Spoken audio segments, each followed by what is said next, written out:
दीपा और अनीता दोनों ही देवरानी और जेठानी थी। दीपा नौकरी करती थी और अनीता घर संभालती थी।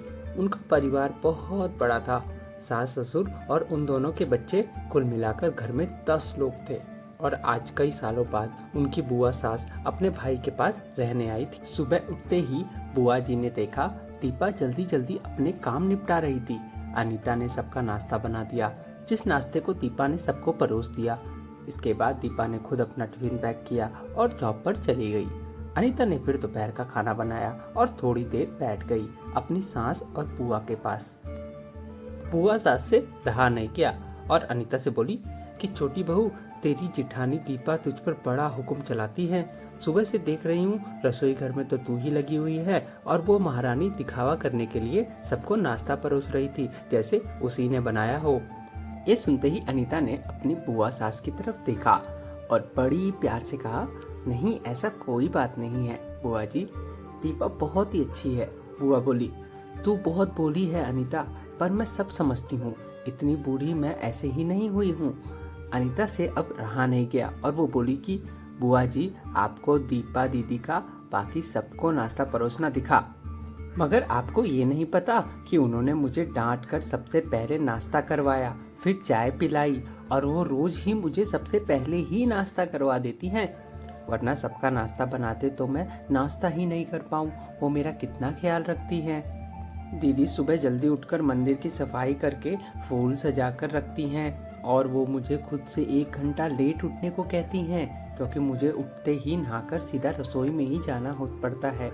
शाम को ऑफिस से आते वक्त दीदी बाजार से सब्जियां भी लेकर आती हैं, क्योंकि हमारे हस्बैंड रात को लेट जाते हैं। और दीपा दीदी ने सासू माँ को बाजार जाने के लिए मना किया है, क्योंकि माँ जी अब 60 साल से ऊपर की हो चुकी हैं। कहीं बाजार जाते समय उन्हें तकलीफ ना हो जाए। वैसे भी उन्हें घुटनों की परेशानी है और जब माँ जी को घूमने का मन होता है तो दीपा दीदी छुट्टी करके खुद उनको घुमाने लेकर जाती हैं। और हाँ बुआ जी, दीपा दीदी रोज शाम को आकर खाना बनाने में मेरी खूब मदद करती हैं, चाहे वो कितनी भी थकी हों। वो मेरी जेठानी जरूर हैं, मगर वो मुझे अपनी छोटी बहन ही मानती हैं और मैं उन्हें अपनी बड़ी बहन मानती हूँ। ये सब सुनते ही बुआ चुप हो गई। शायद उसकी चुगली अनीता के आगे फेल हो चुकी थी। शाम को दीपा सब्जी की थैली अनीता को पकड़ाते हुए बोली कि अनीता, सब्जियों के साथ वाले थैले में तुम्हारी फेवरेट लेखक की किताब भी लाई हूँ। ये सुनकर अनीता खुश हो गई और बोली, थैंक्स दीदी। अनीता सब्जी की थैली किचन में रखी और किताब रखने अपने कमरे में चली गई। तभी बुआ जी ने दीपा को आवाज दी, बड़ी बहू जरा यहाँ आना। दीपा बोली, जी बुआ जी। तभी बुआ बोली कि तुम इतनी मेहनत करके कमाती हो और ऐसे ही फालतू किताबें खरीदकर पैसों की बर्बादी कर रही हो, वो भी अपनी देवरानी के लिए। वो तो वैसे भी घर में करती ही क्या है, तुम दिन भर मेहनत करती हो और वो घर पर आराम करती है। इस बात पर दीपा मुस्कुराई और बोली, क्या बुआ जी, आराम? और अनीता, उसे तो कह कहकर आराम करवाना पड़ता है। सुबह से बेचारी लगी ही रहती है। किचन में सबकी अलग अलग पसंद, मेरे और उसके मिलाकर 4 बच्चों का टिफिन सब वो ही करती है। फिर भी उसके चेहरे पर हमेशा एक सुंदर सी मुस्कान ही रहती है।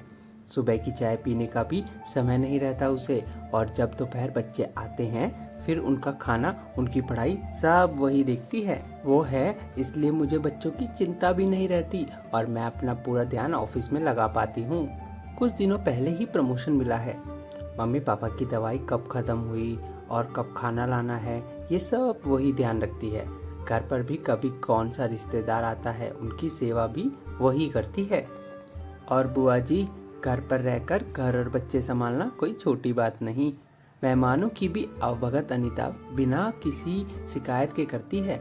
उसे तो बस पढ़ने का ही शौक है। फिर क्या मैं अपनी छोटी बहन की छोटी सी इच्छा भी पूरी नहीं करूँगी? अगर उसकी इच्छा मैं पूरी नहीं करूँगी तो कौन करेगा? तो बुआ की पूरी तरह से ही बोलती बंद हो चुकी थी। फिर दीपा भी अपने कमरे में चली गई। ये सारी बातें दीपा की सास पीछे खड़ी हुई सुन रही थी। वो बुआ के पास आकर बोली, जीजी, ये दोनों देवरानी जेठानी जरूर हैं, मगर इनका प्रेम 2 सगी बहनों से भी ज्यादा बढ़कर है। ये दोनों एक ही दूसरे का अधूरापन पूरा करती हैं। मेरे घर की मजबूत नींव है ये दोनों। पहले मैं भी एक बुरी सास थी और हमेशा ही मैं इनको लड़ाने की ही सोचती थी, लेकिन इनके प्रेम के आगे मैं भी पिघल गई। और वैसे भी इनको लड़वाकर नुकसान तो हमारे ही घर का है ना, इसलिए मैं भी इनके ही प्रेम में मिल चुकी हूँ। लेकिन ये बातें दीपा और अनीता की बुआ सास को समझ नहीं आई और वो मुंह घुमाकर अपने कमरे में चली गई, क्योंकि वो तो इनको लड़वाने ही आई थी।